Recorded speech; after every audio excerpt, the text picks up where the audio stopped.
Bismillahirrahmanirrahim. Assalamualaikum warahmatullahi wabarakatuh. Perkenalkan, nama saya Muhammad Jeffrey. Saya dari Prodi PAI 1B Universitas Islam Zainul Hasan 1 Genggong.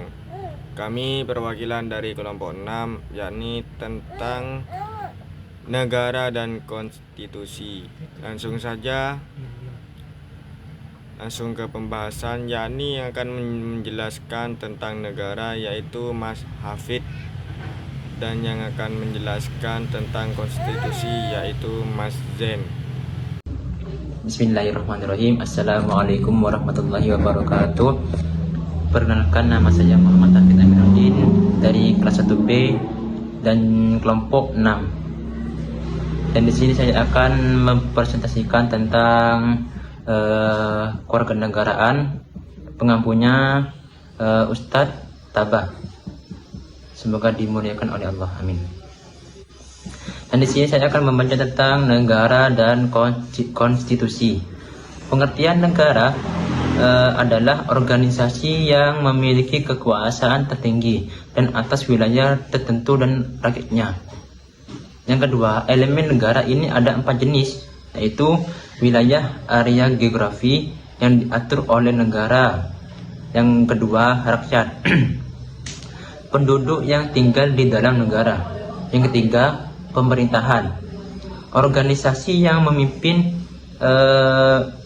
dan mengelola negara. Yang keempat, kedaulatan, kekuasaan tertinggi negara.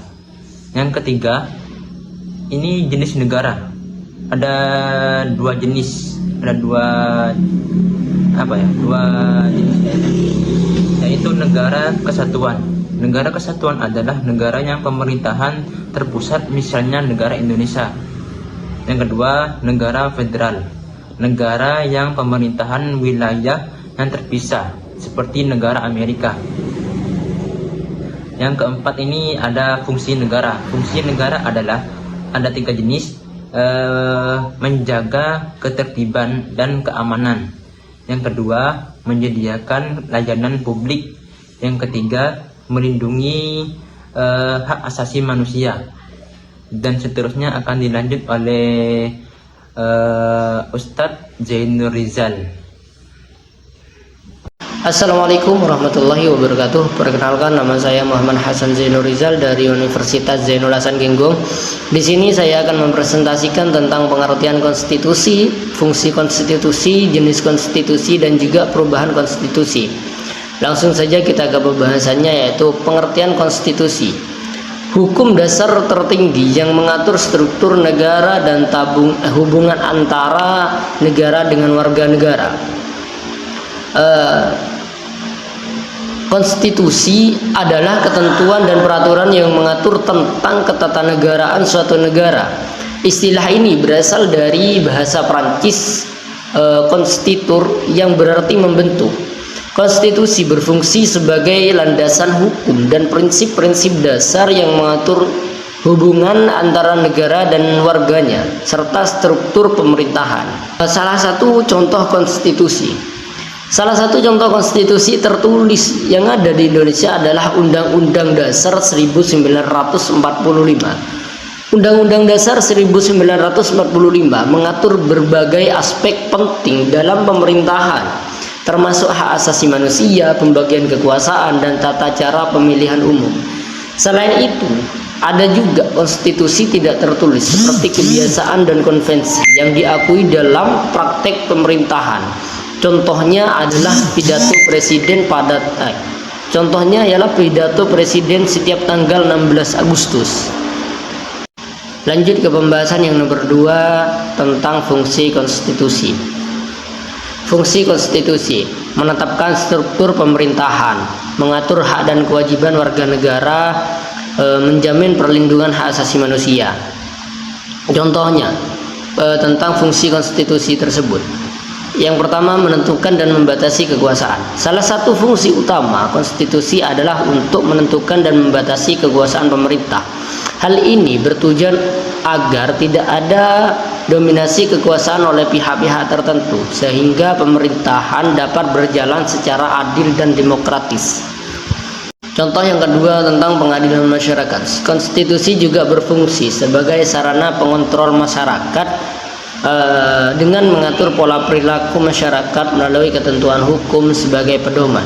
Hal ini dapat membantu menciptakan perdamaian dan keadilan dalam masyarakat. Contoh yang ketiga tentang perlindungan hak asasi manusia. Konstitusi berperan dalam melindungi hak asasi manusia dengan menetapkan norma-norma yang harus dihormati oleh semua pihak, termasuk pemerintah. Ini memastikan bahwa setiap individu memiliki hak yang diakui dan dilindungi. Itulah berbagai contoh fungsi konstitusi. Lanjut ke pembahasan yang nomor 3, yaitu jenis konstitusi. Jenis konstitusi ini ada dua, ada konstitusi tertulis dan juga konstitusi tidak tertulis. Contoh konstitusi tertulis, contoh yang paling terkenal adalah Undang-Undang Dasar Negara Republik Indonesia tahun 1945. Konstitusi tertulis memiliki struktur yang sistematis dan dapat diakses oleh masyarakat, sehingga memudahkan pemahaman tentang hak dan kewajiban warga negara serta batasan kekuasaan pemerintah. Itu contoh konstitusi yang tertulis. Contoh jenis konstitusi yang tidak tertulis. Konstitusi tidak tertulis terdiri dari kebiasaan, praktek, dan konvensi yang diakui dalam sistem pemerintahan. Ada contoh sebuah negara yang menerapkan konstitusi tidak tertulis, itu adalah Inggris, di mana banyak prinsip hukum dan norma pemerintahan berasal dari tradisi dan praktek yang telah berlangsung lama. Itu contoh konstitusi yang tidak tertulis. Mungkin ini contoh konstitusi yang tertulis ataupun yang tidak tertulis. Dengan memahami jenis-jenis konstitusi ini, kita dapat lebih menghargai bagaimana berbagai negara mengatur sistem pemerintahan dan hubungan antara negara dan warganya. Lanjut ke pembahasan yang terakhir tentang perubahan konstitusi. Perubahan terhadap konstitusi sesuai dengan prosedur yang ditetapkan. Contoh, perubahan konstitusi adalah proses yang dilakukan untuk merevisi atau mengubah ketentuan dalam konstitusi suatu negara. Contohnya di Indonesia, Undang-Undang Dasar Negara Republik Indonesia tahun 1945 telah mengalami beberapa perubahan penting. Misalnya pada tahun 1999, Undang-Undang Dasar 1945 diubah untuk memperkuat sistem demokrasi dan memperjelas pembagian kekuasaan antara lembaga-lembaga negara. Salah satu perubahan signifikan adalah peraturan mengenai pemilihan umum yang lebih demokratis, di mana pemilihan presiden dilakukan secara langsung oleh rakyat. Perubahan ini bertujuan untuk meningkatkan partisipasi masyarakat dalam proses politik dan memastikan bahwa pemimpin yang terpilih benar-benar mencerminkan keinginan rakyat. Proses perubahan ini melibatkan persetujuan dari Majelis Permusyawaratan Rakyat, yaitu MPR, dan dilakukan dengan mempertimbangkan kebutuhan serta aspirasi masyarakat yang terus berkembang. Itu contoh tentang perubahan konstitusi. Mungkin sampai sini presentasi saya tentang pengertian konstitusi, fungsi konstitusi, jenis konstitusi, dan juga perubahan konstitusi. Jika ada kesalahan, saya mohon maaf. Ila qomitorik. Wassalamualaikum warahmatullahi wabarakatuh.